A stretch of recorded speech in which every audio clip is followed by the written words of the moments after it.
لو طفلك بيسمع كلامك بس لما تزعقي، ده مش احترام، ده الجزء التاني، ودي حاجات بنعملها كل يوم وبتضيع احترامنا من غير ما ناخد بالنا.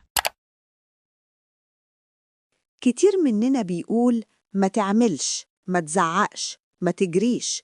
الطفل بيتلخبط. قول اللي عايزاه بوضوح. اقعد جنبي، اتكلم بهدوء.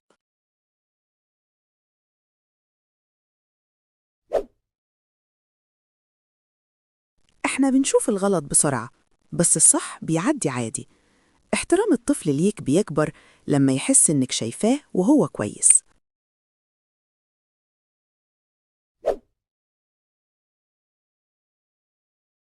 قبل ما تقولي اسمع كلامي، اسمعيه هو. دقيقة فهم توفر ساعة شد.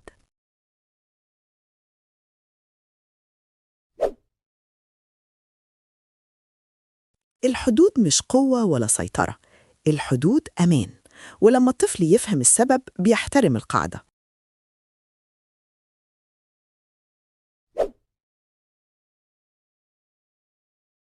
مش كل حاجة أوامر.